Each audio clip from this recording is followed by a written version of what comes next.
அவர் எவ்வளவு அம்பு குத்தியும் இப்போ நான் கிளம்ப மாட்டேன்னு இருக்கார். ஏன்னா நல்ல நேரம் பார்த்து கிளம்பணும்னு அவருக்கு அவசியம் இல்லை. ஏன்னா அவர் யோகீஸ்வரர், எப்போ போனாலும் கிருஷ்ணன் கிட்ட தான் போவார். ஆனால் அவருக்கு என்ன ஆசைன்னா, இவ்வளவு நாள் வெள்ளம் முரட்டுத்தனமாக இருந்தாலும் உள்ள கிருஷ்ணன் கிட்ட அவ்வளோ பக்தி பண்ணேன்னு, நான் கிளம்புற அன்னைக்கு கிருஷ்ணன் என்னை வந்து பார்த்த அப்புறம் தான் நான் கிளம்புவேன்னு படுத்துன்னு இருக்கார் அவர். கிருஷ்ணன் வந்து எனக்கு தரிசனம் கொடுத்த அப்புறம் தான் நான் போவேன்னு கிளம்பி, ஒரு வார்த்தை சொன்னால் ஓடி வரமாட்டானா கிருஷ்ணன், சொல்ல மாட்டாராம். அவருக்கு ராங்கி, கிருஷ்ணனா வரணும், நான் படுத்துட்டு இருப்பேன் அது வரைக்கும். கிருஷ்ணர் எப்படி இருப்பார்னா, பக்தர்கள்லாம் ராங்கியா இருப்பார்கள், கிருஷ்ணன் வளைஞ்சு வளைஞ்சு கொடுப்பான் எல்லாருக்கும். கிருஷ்ணனுக்கு இப்போ எப்படியாவது பீஷ்மரை பார்க்கணும்னு வரணும். ஆனால் யுதிஷ்டர் கிட்ட சொல்ல மாட்டார். என்னன்னா, எனக்காக காத்துட்டு இருக்காரு, நான் போகணும்னு அவர் சொல்ல மாட்டார். இவர் பேசலன்னா அவரும் பேச மாட்டார். அவர் ஒரு கதை சொன்னார்னா இவர் வேற கதை சொல்றார். இப்போ என்ன சொல்றார், கிருஷ்ணனுக்கு இப்போ பீஷ்மாச்சாரியருக்கு தரிசனம் கொடுக்கணும். யுதிஷ்டருக்கு மனக்கலக்கம். கிருஷ்ணன் ஒரு விளையாட்டு விளையாடுறான்.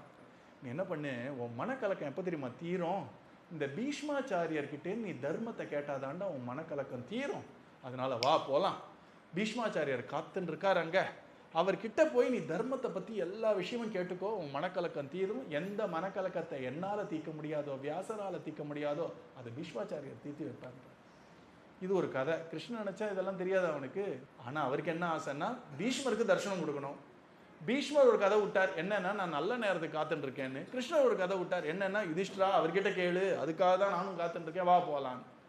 கதைன்னு சொல்றேனே தவிர, பகவான் ஒரு காரியம் பண்ணால் 5 காரணம் இருக்கும் அதுக்கு. அதனால அத்தனை பேரோடையும் கிளம்பி போறார்கள்.